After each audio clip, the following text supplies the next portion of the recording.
हमने कल कहाँ पे छोड़ा था? सीरीज सर्किट और पैरेलल सर्किट, है ना?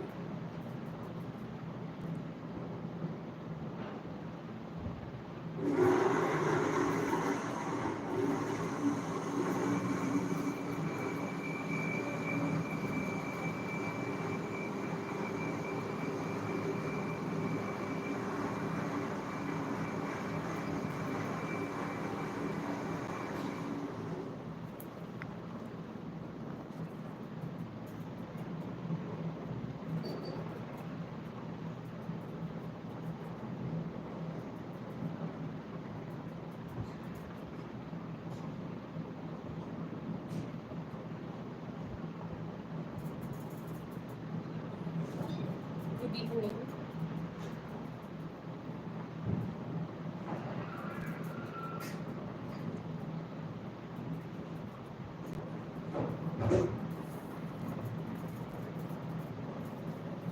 हम क्या स्टार्ट करेंगे?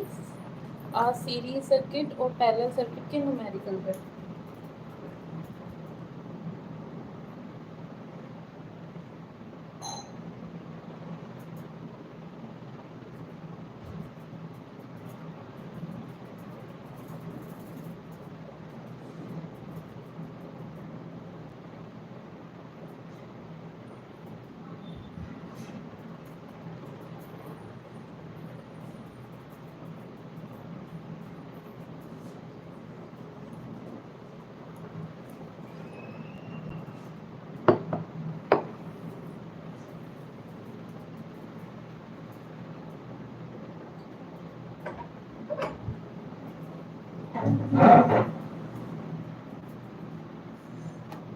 सीरीज सर्किट में हमने क्या देखा था?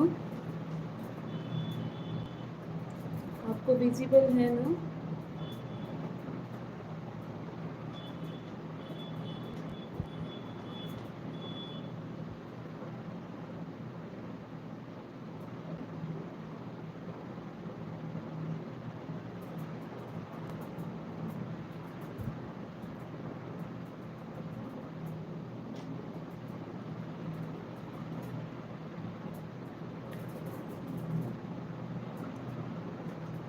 सीरीज में हमने ये पढ़ा था कि जो हमारे रजिस्टर हैं, 1 रजिस्टर, 2 रजिस्टर या 3 रजिस्टर, उसमें सीरीज में क्या रहेंगे? वो सीरीज में कनेक्ट रहेंगे।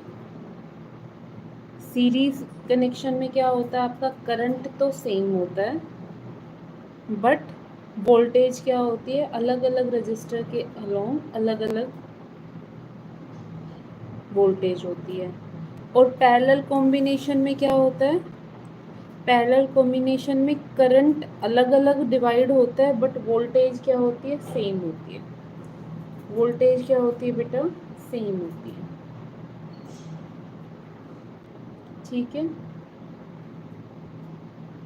यहाँ तक क्लियर है? यहाँ तक क्लियर है? ये सर्किट डायग्राम आप लोगों ने बना लिए थे?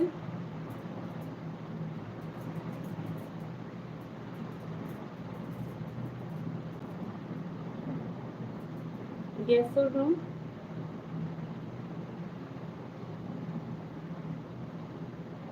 ठीक है, आज हम इसके क्वेश्चंस करेंगे।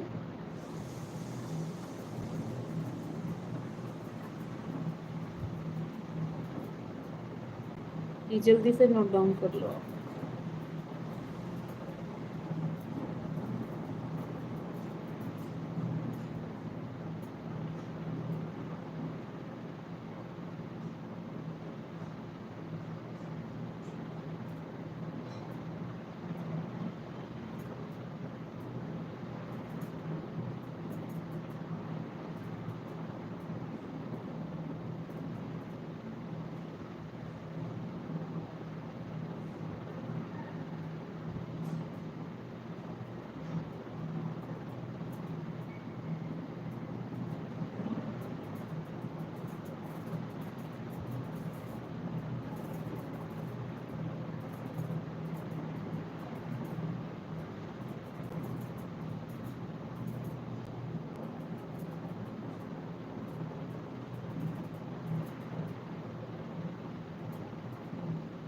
ठीक है,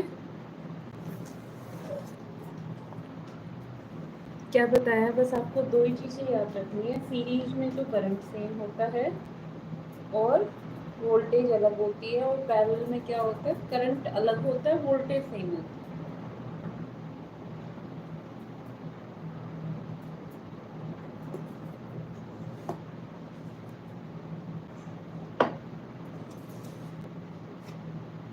first question,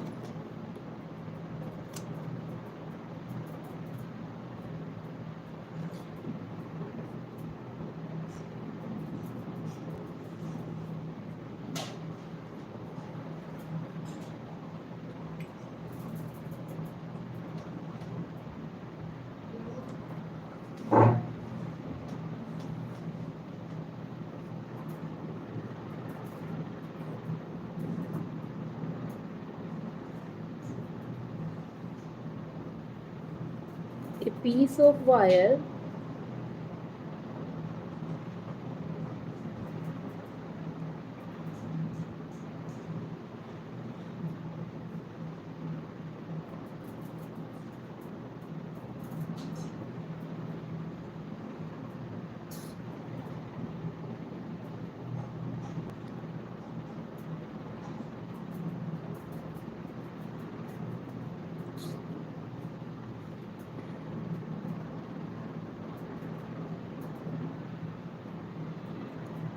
of resistance R is cut into 5 equal parts. 5 equal parts.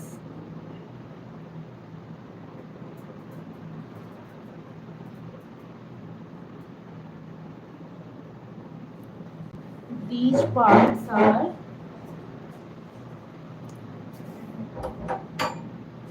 these parts are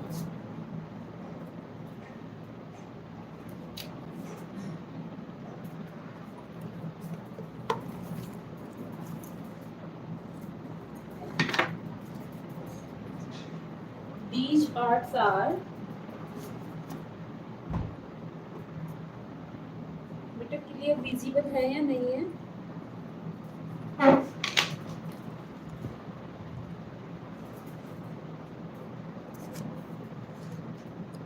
These parts are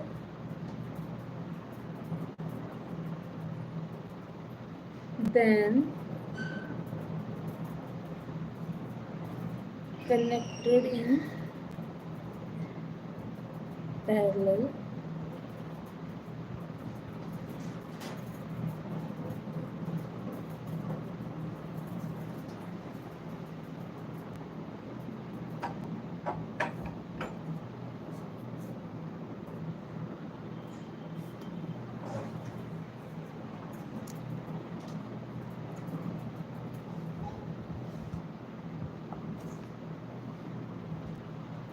if the equivalent resistance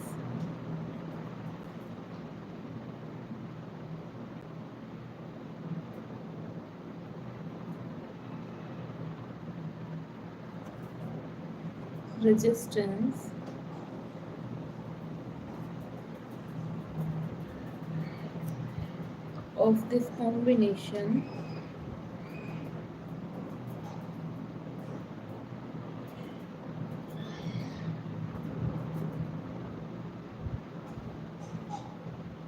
is R,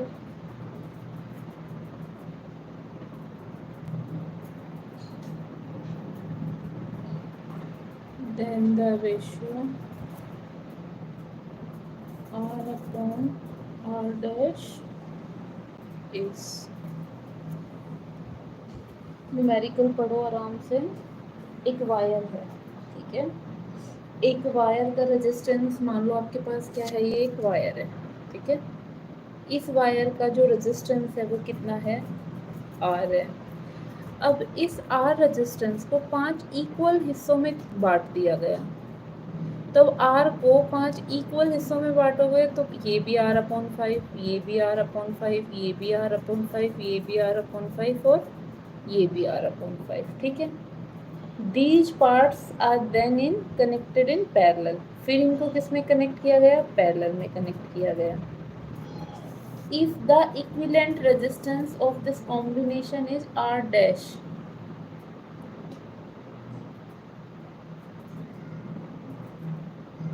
नए वाले जो रेजिस्टेंस है ना, देखो समझो इसको, ये आपके पास क्या है, एक वायर है,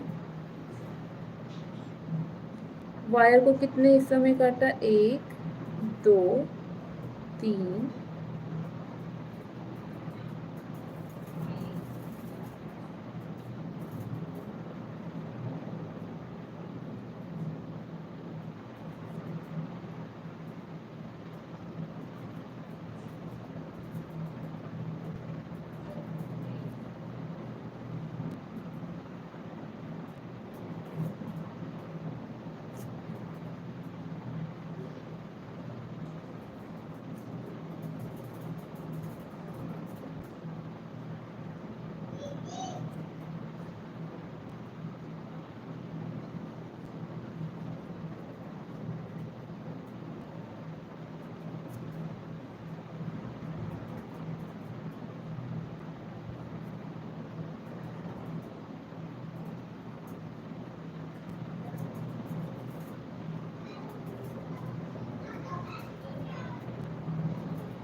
जब पैरेलल में कॉम्बिनेशन होता है तो फॉर्मूला क्या होता है,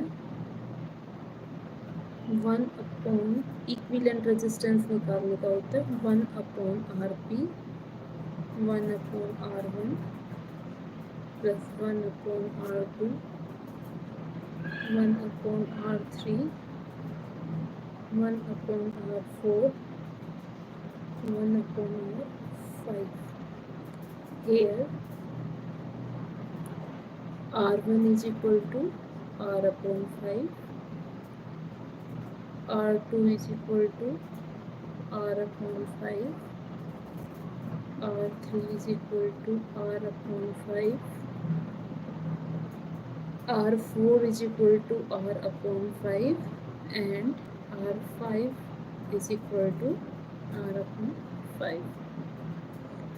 तो आपने क्या किया, 1 upon RP is equal to 1 upon R upon 5,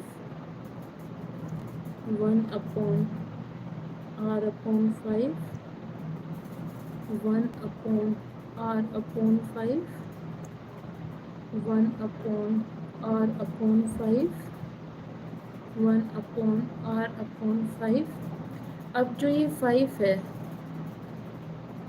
ये कहाँ चला जाएगा, ऊपर चला जाएगा, हाँ या ना। तो मैं इसी चीज़ को कैसे लिख सकती हूँ, 5 upon R plus 5 upon R plus 5 upon R plus 5 upon R plus 5 upon R, इतना ठीक है। R क्या लिया, एलसीएम लिया, 5 प्लस 5 प्लस 5 प्लस 5, कितना हो गया ये, 25 अपॉन R। बट ये तो है 1 अपॉन RP, पैरेलल कॉम्बिनेशन जो हमने निकाला है ना, बट हमें तो चाहिए RP, तो ये आएगा R अपॉन 25। समझ आया? फिर से देखो, एक पीस ऑफ वायर, वायर का एक पीस है, वायर का जो ये पीस है ना, इसका जो रेजिस्टेंस है वो कितने, R। फिर इसको क्या किया, 5 इक्वल हिस्सों में कट कर दिया। इस वायर जिसका रेजिस्टेंस क्या था, R था ना, इसको 5 इक्वल हिस्सों में कट कर दिया गया। फिर इन पार्ट्स को किस में कनेक्ट किया गया, पैरेलल में कनेक्ट किया। जब इसको पैरेलल में कनेक्ट किया गया है ना, और जब पैरेलल में सारे कॉम्बिनेशन को हम जोड़ देंगे तो जो नया वाला रेजिस्टेंस आएगा वो कितना गिवन है, आर डैश गिवन है शायद, हाँ यहाँ पे क्या आएगा, ये R dash. Then the ratio is, जो रेशियो होगा ना आर अपॉन आर डैश का, वो कितना होगा। तो सबसे पहले तो मैं आर डैश निकाल लेती हूँ, क्योंकि आर तो सिंपली गिवन है ही। आर डैश मतलब when resistors connect in parallel combination. जब पैरेलल कॉम्बिनेशन में कनेक्ट होगा तो फॉर्मूला क्या होता है इक्विवेलेंट रेजिस्टेंस निकालने का, 1 upon R P is equal to 1 upon R one plus 1 upon R two plus 1 upon R three plus 1 upon R four plus 1 upon R five, क्योंकि 5 equal हिस्से हुए हैं। आर वन की वैल्यू भी वही है और बाकी सब की वैल्यू भी यही है। क्यों? क्योंकि इसने बोला है कि 5 इक्वल पार्ट्स में हमने क्या किया है, कट किया है। 1 अपॉन आर पी कैसे निकालेंगे, 1 अपॉन आर अपॉन 5 लिख दिया सबके अपॉन में, क्योंकि अपॉन में आर वन है ना। जब इसको रेसिप्रोकल करेंगे, मतलब लिखने का तरीका इसी को क्या करेंगे, अरेंज करेंगे, तो ऊपर आ जाएगा 5, 5/r। एलसीएम क्या आ जाएगा, आर आ जाएगा। सबको ऐड किया तो कितना आ गया, 25 अपॉन आर। लेकिन ये तो वैल्यू आई है 1 अपॉन आर पी की, मुझे चाहिए आर पी की, क्योंकि आर पी को ही इसने क्या बोला है, इक्विवेलेंट रेजिस्टेंस को इसने क्या बोला है, आर डैश बोला है। आ गया। बट हमें रेशियो किसका निकालना है, रेशियो किसका निकालना है हमें, आर का और आर डैश का।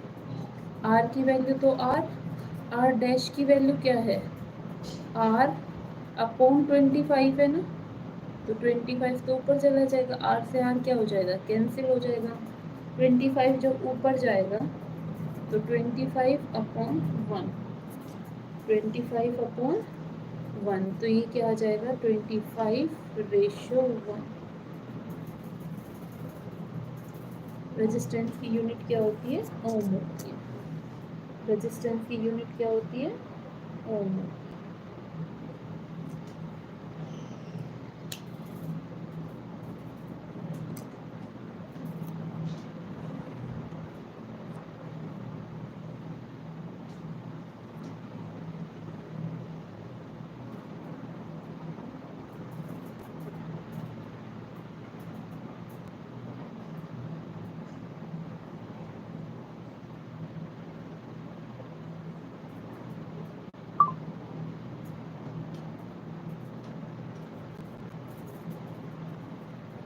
यहाँ तक समझ आया, कोई डाउट है तो कमेंट करें।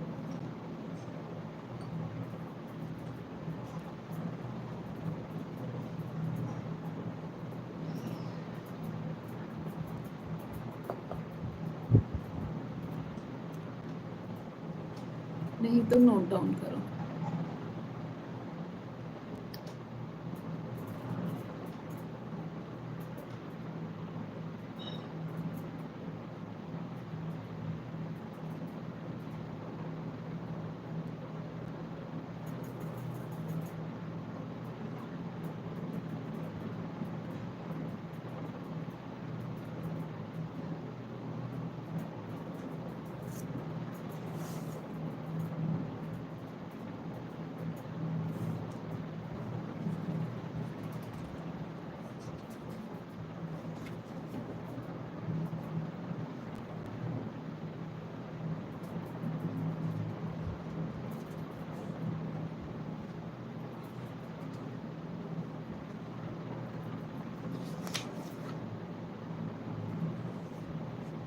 अभी जो हमने सीरीज और पैरेलल का वो किया है ना, ज़्यादा ना करके हम क्या करेंगे, पहले हम इसका डेरिवेशन देख लेते हैं। क्या देख लेते हैं हम, इनका डेरिवेशन देख लेते हैं। ये जो फॉर्मूला मैं लिख रही हूँ ना, ये आया कहाँ से है।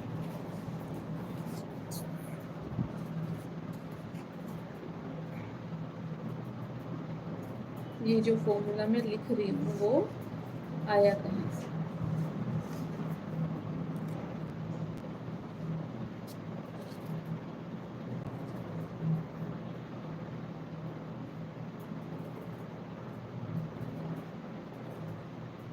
Combination of register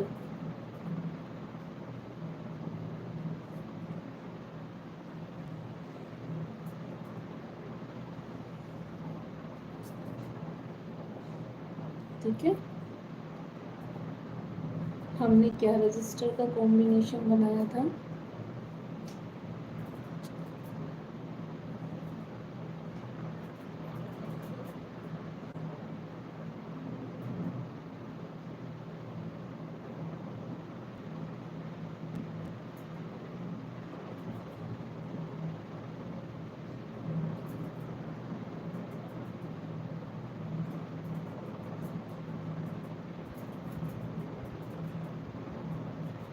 R1,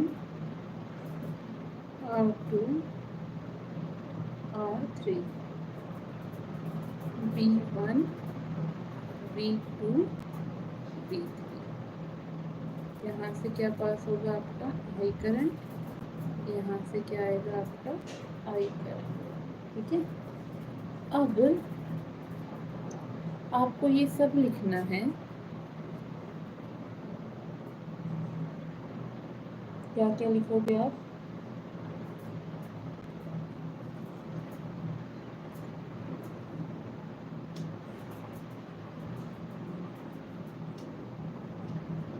In series combination,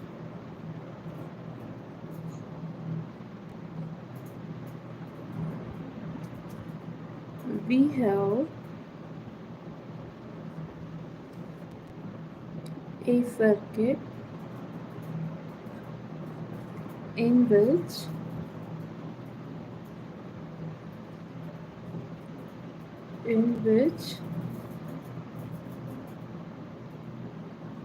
three resistors are given. Three resistors R1, R2,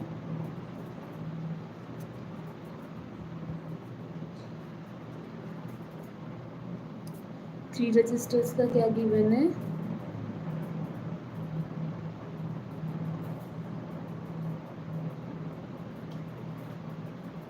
whose resistance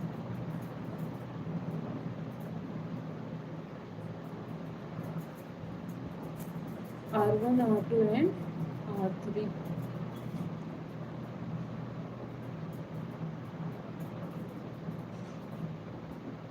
And V1, V2 and V3 are the potential difference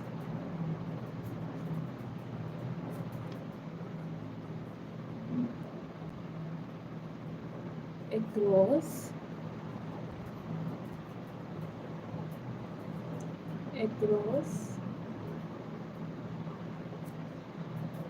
R1, R2 and R3 respectively.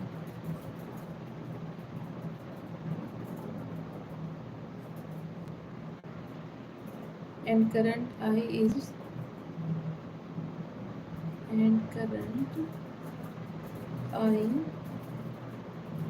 is flowing through the circuit.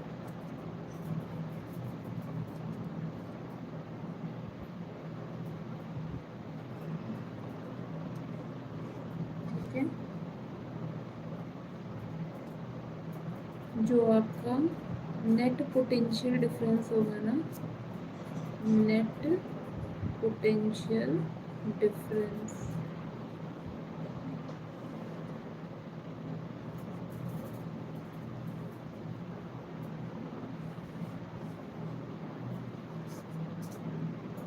V किसके equal होगा बेटा? V1 plus V2 plus V3। ठीक है, Ohm's law से जो V होता है वो किसके इक्वल होता है? IR। बट जो R होगा ना वो इक्विवेलेंट रेजिस्टेंस होगा, टोटल रेजिस्टेंस होगा, टोटल, है ना, इसको इक्विवेलेंट भी कह सकते हो आप। तो जो V1 होगा, देखो फॉर्मूला होता है ओम्स लॉ से V is equal to I R. अब आपको ये देखना है कि ये जो वोल्टेज है ये तीनों का क्या है, सम है ना। तो हम इस R को टोटल लिखेंगे। V1 किसके अक्रॉस है, R1 के अक्रॉस है। तो करंट तो सब में सेम ही है, तो उसको तो मैं I लिखूंगी। लेकिन R क्या है, R क्या है 1। I क्या है, सेम है R2 के अक्रॉस भी। लेकिन V2 के अक्रॉस रजिस्टर क्या है, रजिस्टर R2। R2 के अक्रॉस ही तो V2 है ना बेटा। और R3 रजिस्टर के अक्रॉस कितनी वोल्टेज है, V3, बट करंट इसमें भी सेम है। तो I लिखा और यहाँ पे क्या लिखा, R3। I क्या कर लेती हूँ बेटा, कॉमन ले लेती हूँ मैं। तो R क्या आ जाएगा आपका, टोटल लिख दो या इक्विवेलेंट लिख दो, आपकी इच्छा है। I यहाँ से कॉमन ले लूँ, R1 plus R2 plus R3। I से I क्या हो गया, कैंसिल हो गया। तो ये क्या आ जाएगा, R total is equal to R1 plus R2 plus R3। इसको आप क्या क्या बोल सकते हो, आप इफेक्टिव रेजिस्टेंस कह सकते हो। जैसे क्वेश्चन आ जाए ना इफेक्टिव रेजिस्टेंस निकालो, तो ऐसे नहीं, हमें तो पता ही नहीं है। इसी को ही आप इक्विवेलेंट रेजिस्टेंस भी बोल सकते हो।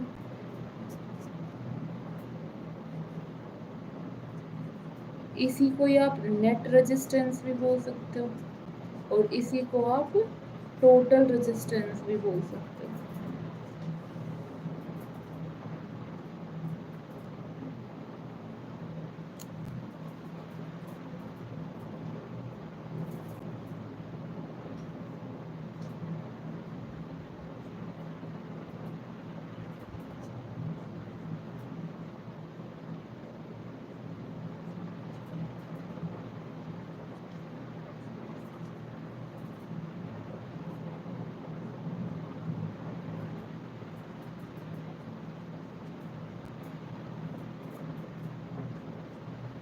फिर से देखो, हम क्या कर रहे हैं, जब हमारे रजिस्टर्स को किस कॉम्बिनेशन में लगा दिया जाए, यहाँ पे हेडिंग में आप क्या चेंज करोगे, यहाँ पे आप लिखोगे सीरीज कॉम्बिनेशन ऑफ रजिस्टर। किसका कॉम्बिनेशन हो रहा है, सीरीज रजिस्टर का, सॉरी सीरीज कॉम्बिनेशन हो रहा है रजिस्टर्स का। ठीक है, तो हमने क्या लिया, एक सर्किट लिया। क्या लिया बेटा, एक सर्किट लिया हमने। सर्किट में यहाँ पे क्या है, ये पोटेंशियल डिफरेंस है, आई करंट फ्लो हो रहा है। और यहाँ पे क्या है, आपके 3 रजिस्टर जिनका रेजिस्टेंस क्या क्या है, R1, R2 and R3। R1 के अक्रॉस कितनी वोल्टेज है बेटा, V1। R2 के अक्रॉस कितनी वोल्टेज है, V2। और R3 के अक्रॉस कितनी वोल्टेज है, V3। क्योंकि सीरीज कॉम्बिनेशन में करंट क्या होता है, सेम होता है। क्यों सेम होता है बेटा, सीरीज कॉम्बिनेशन वो होता है जहाँ पे जो इनपुट जा रही है ना, जो आउटपुट निकलेगी वो सारी की सारी अगर दूसरे रजिस्टर में एंटर कर पा रही है, तो वो दोनों किस में हो जाएंगे, सीरीज में। जैसे मान लो यहाँ से 5 एम्पियर का करंट जा रहा है, तो निकलेगा भी कितना, 5 का ही। अब वही 5 R2 में भी एंटर करेगा, तो सेम करंट एंटर हो गया ना। जहाँ पे सेम करंट एंटर होता है ना, वो कॉम्बिनेशन कैसा होता है, सीरीज होता है। वो कॉम्बिनेशन कैसा होता है, सीरीज होता है। ठीक है, in series combination we have a circuit in which 3 resistor whose resistances R1, R2 and R3 and V1, V2 and V3 are the potential difference across R1, R2 and R3 respectively, and current I is flowing through the circuit। लेकिन series combination में जो potential difference होता है वो क्या होता है, different होता है। हर रजिस्टर के अक्रॉस जिसका रेजिस्टेंस है उसके अक्रॉस क्या होगा, पोटेंशियल डिफरेंस अलग होगा। क्योंकि हमारे पास 3 रजिस्टर है ना, तो 3 ही क्या होंगे हमारे पास, पोटेंशियल डिफरेंस होंगे। तो जो नेट पोटेंशियल डिफरेंस होगा ना V, वो किसके इक्वल होगा, V1 plus V2 plus V3। हमें ओम्स लॉ से पता है कि V किसके इक्वल होता है, IR के इक्वल होता है। v किसके इक्वल होता है बेटा, आई आर के इक्वल होता है। अब उसी फॉर्मूले का यूज करेंगे हम। यहाँ पे v आई आर तो ठीक है, बट जो ये वाला r होगा वो किस किस r का सम होगा, r1 r2 और r3 का। तो मैं इसको क्या लिखूंगी, r टोटल। आप इसको इफेक्टिव आर भी लिख सकते हो, आप इसको इक्विलेंट आर भी लिख सकते हो, आप इसको नेट आर भी लिख सकते हो, और आप इसको टोटल आर भी लिख सकते हो। आर किसको डिनोट कर रहा है बेटा, रेजिस्टेंस को। आर किसको रिप्रेजेंट कर रहा है, रेजिस्टेंस को। ठीक है। अब V1 है, V1 किसके अक्रॉस है, R1 के अक्रॉस है। V1 किसके अक्रॉस है, R1 के अक्रॉस है। I तो सब में सेम ही जा रहा है, तो V क्या होता है, आई आर। V क्या होता है बेटा, आई आर। लेकिन R का क्या होगा, 1 होगा।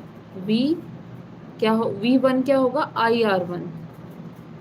क्यों, क्योंकि करंट तो सेम है, बट V1 किसके अक्रॉस है, सिर्फ R1 के अक्रॉस है ना। तो ये फॉर्मूला क्या बनेगा, आई आर 1। आई पे 1 क्यों नहीं लगाया, क्योंकि करंट हर रजिस्टर के अक्रॉस क्या है, सेम है।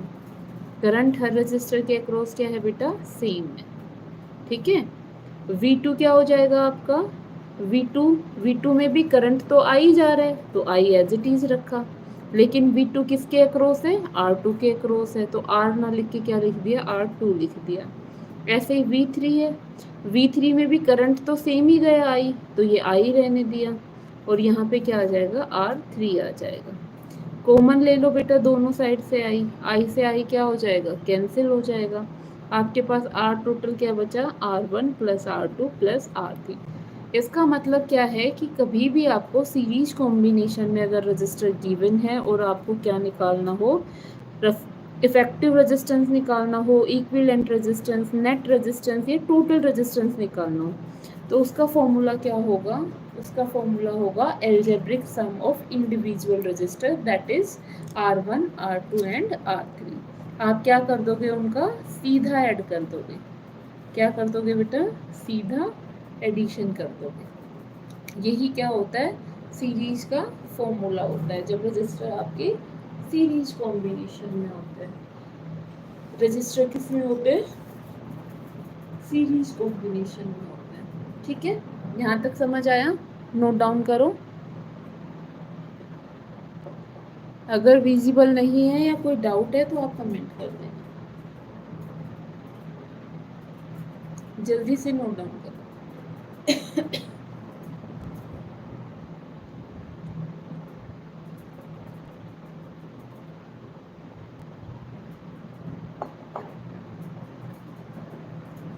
आगे चलें।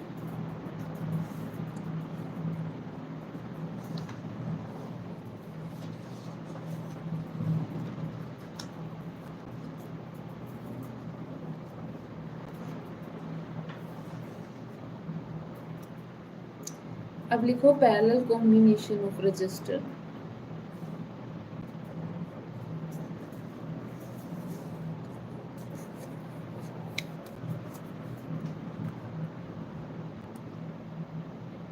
हेडिंग लगाओ,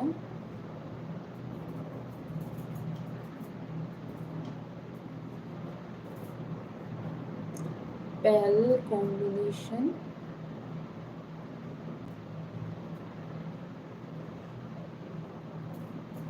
ऑफ रजिस्टर।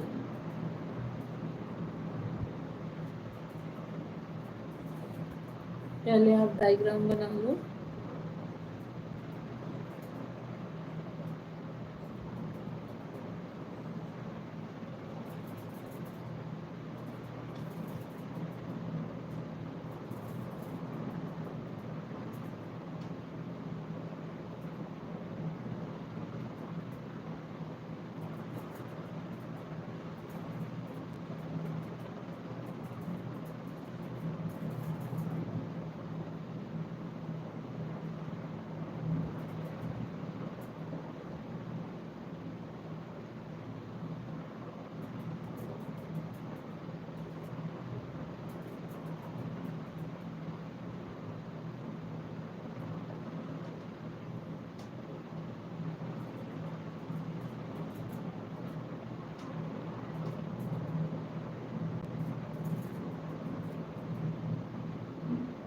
यहाँ पे क्या आएगा बेटा, ये वोल्टेज है, यहाँ से करंट आएगा आई।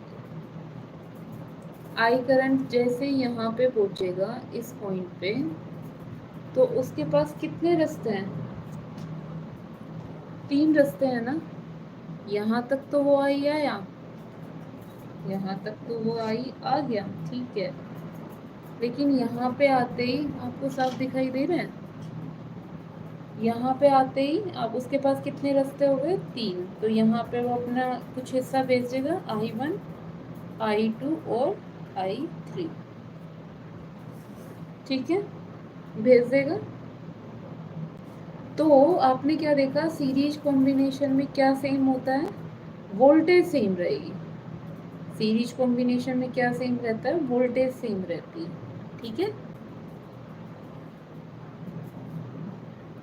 लिखो, इन parallel combination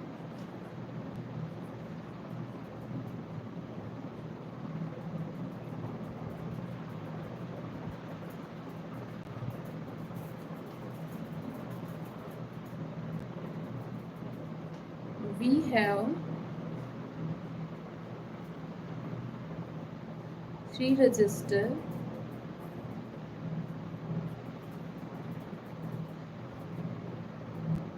whose resistance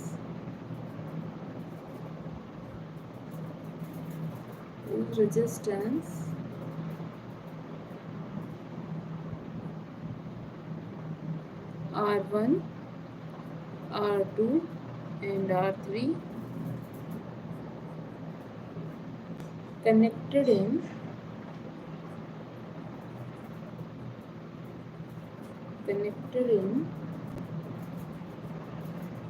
parallel combination.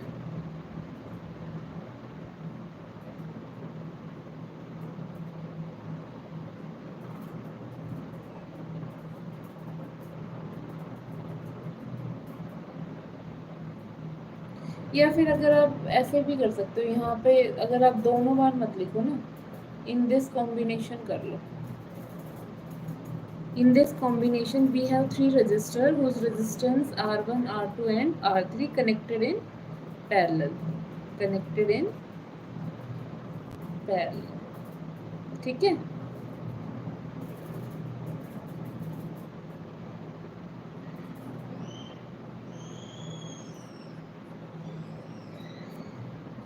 In this combination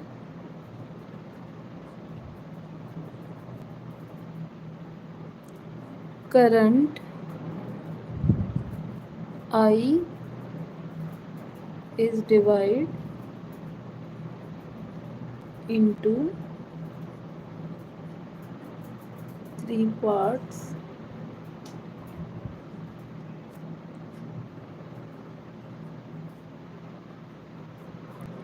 that is I1, I2 and I3 across, किसके अक्रॉस है ये, I1 तो है R1 और I2 and R3 respectively,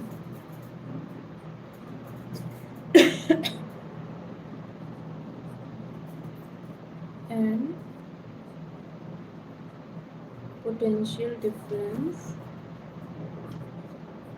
V is same.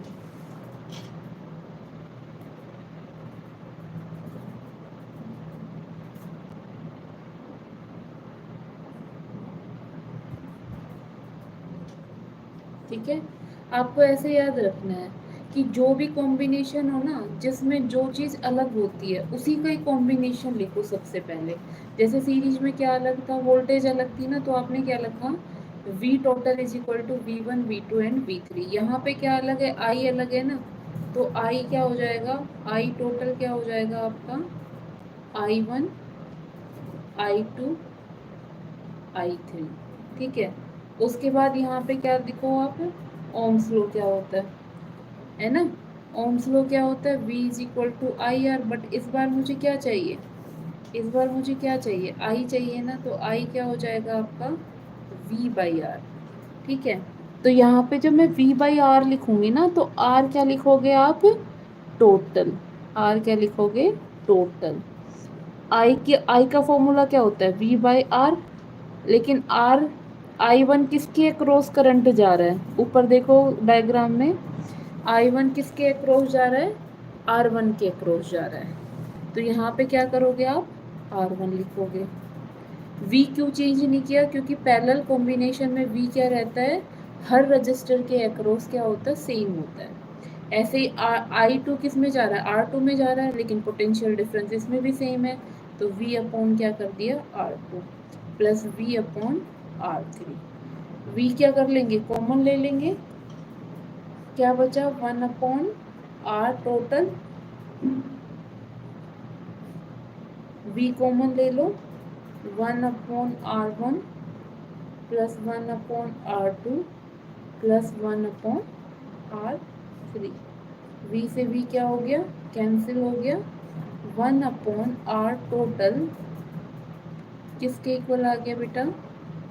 1 upon R1 plus 1 upon R2 plus 1 upon R3।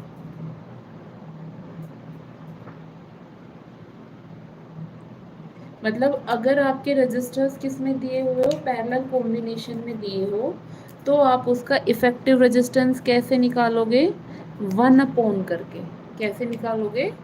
1 upon करके।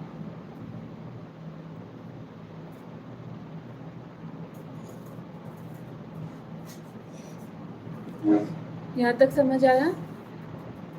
आगे चले।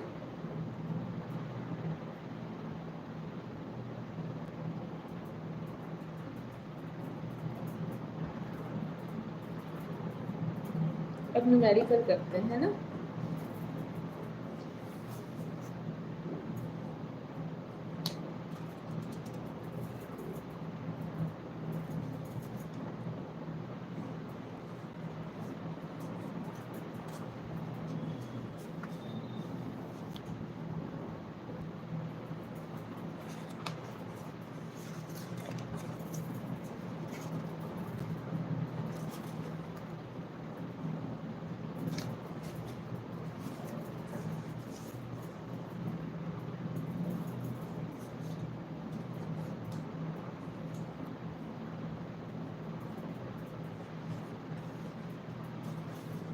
Clear है?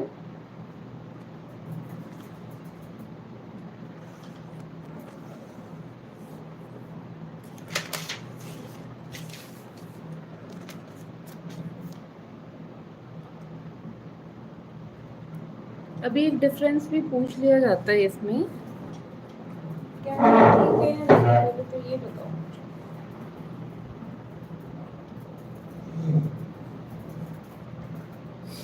यहाँ से क्वेश्चन आता है सीरीज पैरेलल से, रेजिस्टेंस किन किन फैक्टर पे डिपेंड करता है। यहाँ से क्वेश्चन आता है। तो सबसे पहले हम क्या पढ़ेंगे बेटा? डिफरेंस देख लेते हैं। न्यूमेरिकल वगैरह करेंगे, पर एक तो टॉपिक और बचता है। डिफरेंस बिटवीन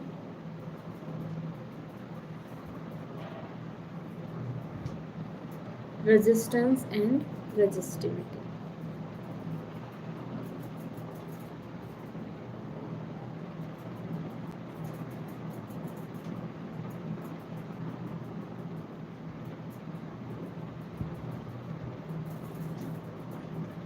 कभी भी डिफरेंस करो, हमेशा ऐसे करना है, बीच में लाइन ड्रॉ करके। इफेक्टिव लगता है वो।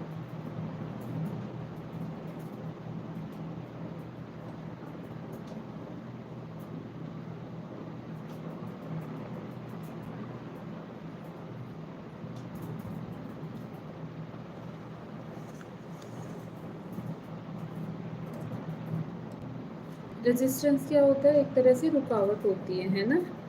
जब क्या होते हैं, चार्ज पार्टिकल आपस में टकरा जाते हैं ना, तो वो क्या हो जाता है, टकराने के बाद तो हर कोई भी हो, चाहे चार्ज पार्टिकल हो चाहे बंदा हो, थोड़ी देर के लिए तो रुक ही जाता है ना। तो जब वो रुक जाते हैं, तो जब चार्ज पार्टिकल मोशन में होते हैं तभी तो करंट आता है। लेकिन जब चार्ज पार्टिकल ही रुक गए, तो करंट भी रुक गया, और उसी रुकावट को क्या नाम दिया गया? रेजिस्टेंस दिया गया। क्या नाम दिया गया? रेजिस्टेंस दिया गया। ठीक है, तो लिखो opposition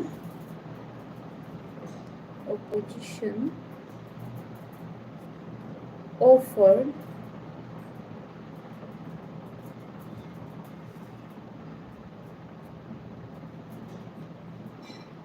by the atom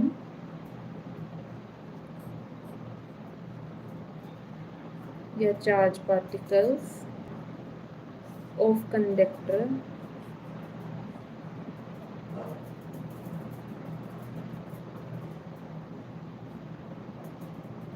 in the path of current।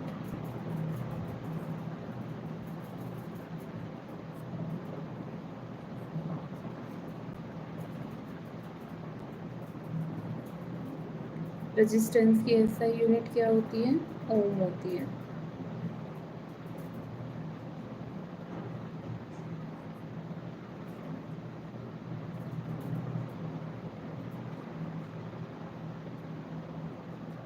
Resistance किन किन फैक्टर पे डिपेंड करता है?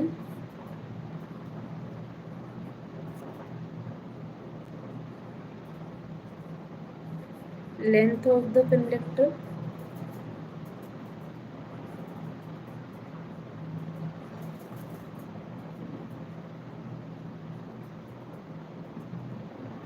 एरिया ऑफ क्रॉस सेक्शन,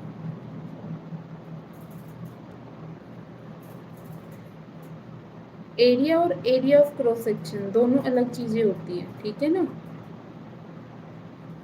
क्या होती है वो अभी डिस्कस करेंगे। रेजिस्टिविटी,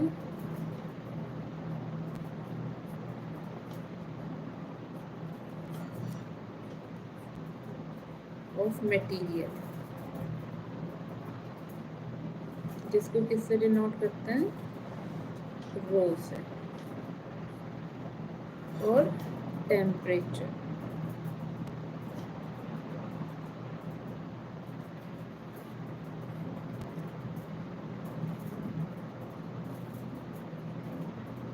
ठीक है।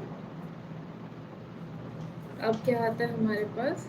रेजिस्टिविटी आती है।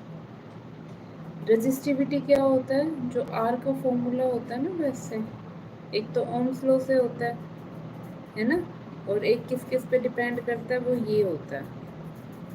किस किस पे डिपेंड करता है? वो ये होता है। दिखाई दे रहा है?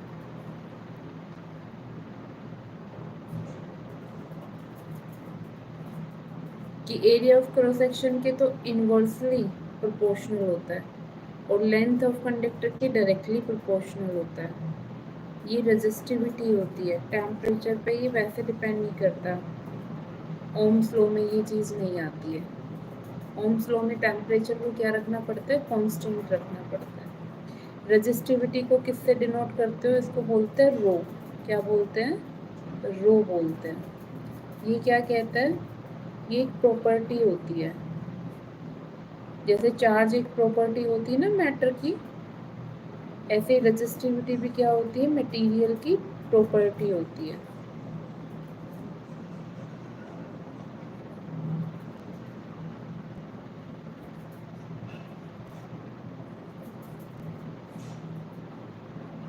To oppose the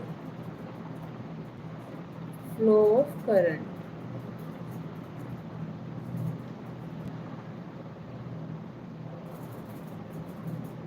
in a conductor. जैसे हमें ये तो समझ आ गया कि अपोज कौन करता है?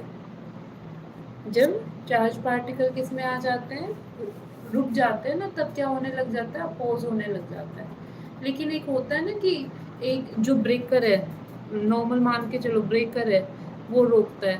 लेकिन ब्रेकर कितना शार्प है, जितना शार्प ब्रेकर होगा ना, उतना ही वाहन क्या रुकेंगे? तेजी से रुकेंगे। समझे? तो मतलब करंट के फ्लो को भी कितनी स्पीड से अपोज करता है, उस प्रॉपर्टी को कहते हैं रेजिस्टिविटी। उस प्रॉपर्टी को क्या कहते हैं? रेजिस्टिविटी कहते हैं। एसआई यूनिट होती है ओम मीटर। एसआई यूनिट क्या होती है? ओम मीटर। किस पे डिपेंड करता है? मटेरियल और टेम्परेचर पे।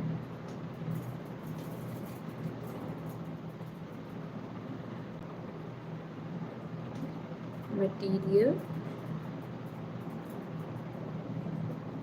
और टेम्परेचर।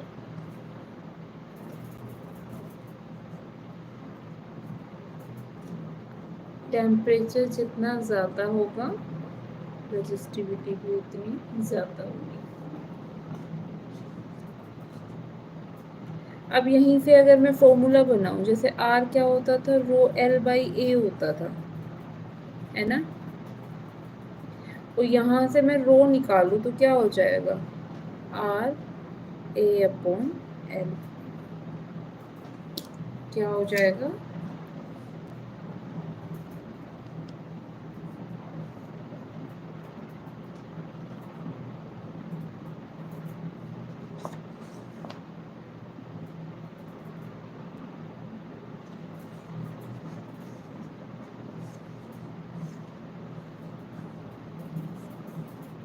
क्वेश्चन यहाँ से आता है ऐसे, यहाँ तक नोट डाउन कर लिया?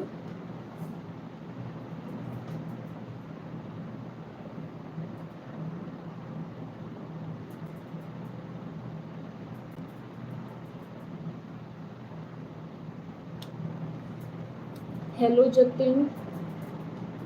जतिन फ्रॉम विच क्लास बेटा?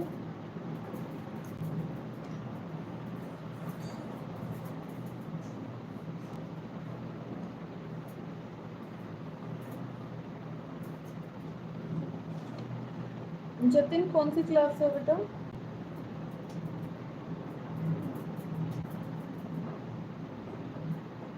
जतिन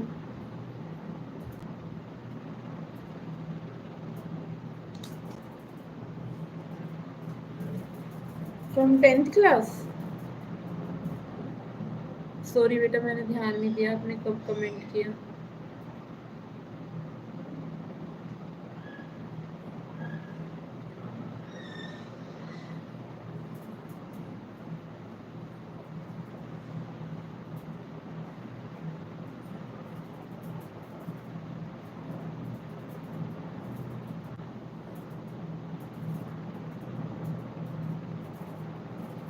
एक टॉपिक और कर लेते हैं जल्दी से।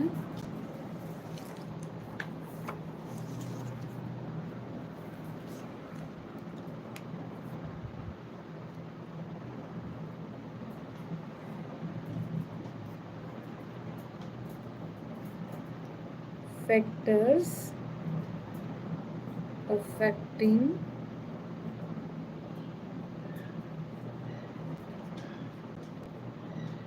रेजिस्टेंस।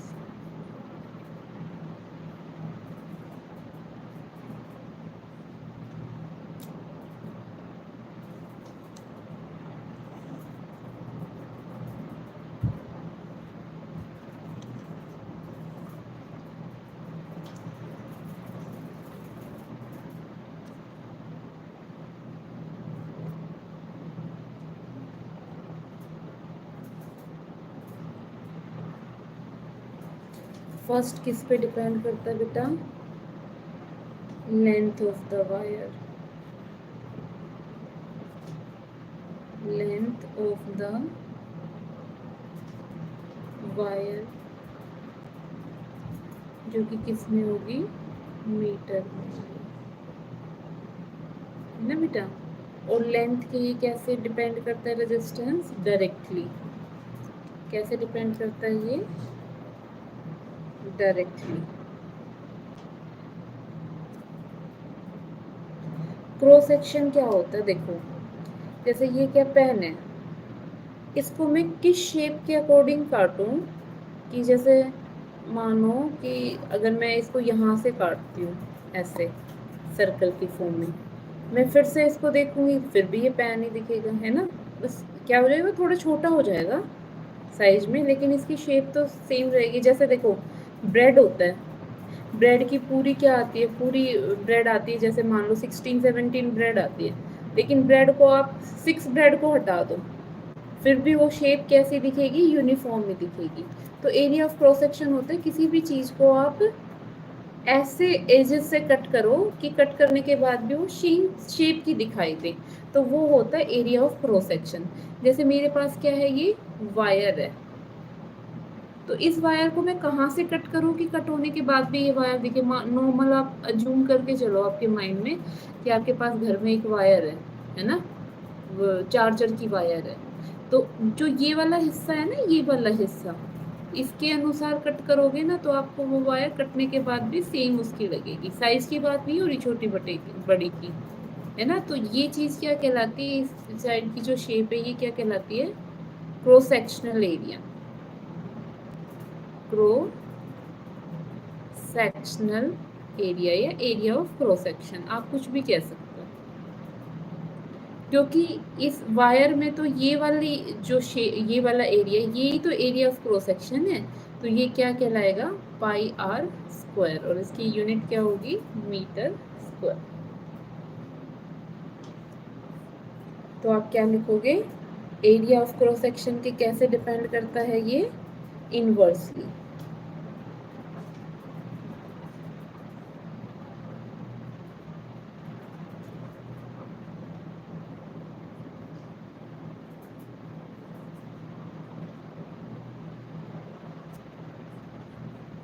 मतलब अगर एरिया ऑफ क्रॉस सेक्शन ज़्यादा हुआ तो रेजिस्टेंस क्या होगा, कम होगा, और अगर एरिया ऑफ क्रॉस सेक्शन कम हुआ तो रेजिस्टेंस क्या होगा, ज़्यादा होगा। नेक्स्ट क्या है, मटेरियल ऑफ द वायर। अगर हमारी कॉपर की वायर बनी है तो रेजिस्टेंस क्या होगा, कम होगा। अगर सिल्वर की है तो और भी कम रेजिस्टेंस होगा, है ना। तो वायर किस मटेरियल की बनी है उस पर भी रेजिस्टेंस डिपेंड करता है, और जो वायर की मटेरियल है उसी को ही क्या कहते हैं, रो कहते हैं, जिसकी यूनिट क्या होती है, ओम मीटर होती है, और इस रो को क्या कहते हैं हम, रेजिस्टिविटी कहते हैं।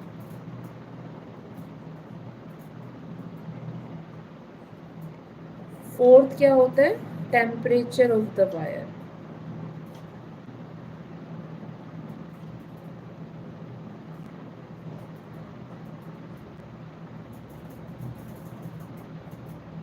अगर टेम्परेचर को क्या कर दोगे, इंक्रीज कर दोगे ना, तो रेजिस्टेंस भी क्या हो जाएगा, इंक्रीज हो जाएगा। इसका लॉजिक समझो, मान लो ये क्या है, हमारे पास कोई भी कंटेनर है, इसमें क्या है, फ्री इलेक्ट्रॉन्स है। अभी उनकी नॉर्मल वाइब्रेशन हो रही है, फिर हमने क्या कर दिया, इसके नीचे हीट दे दी, टेम्परेचर बढ़ा दिया। टेम्परेचर बढ़ाएंगे तो ये इलेक्ट्रॉन भी क्या करेंगे, बहुत जल्दी से वाइब्रेट करेंगे, तेजी से वाइब्रेट करेंगे।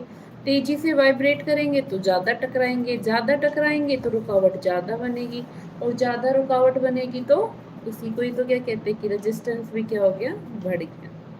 तो ये 4 फैक्टर होते हैं, यहाँ से क्वेश्चन पूछती है सीबीएसई। फिर से देखो कौन कौन से फैक्टर इफेक्ट करते हैं रेजिस्टेंस को।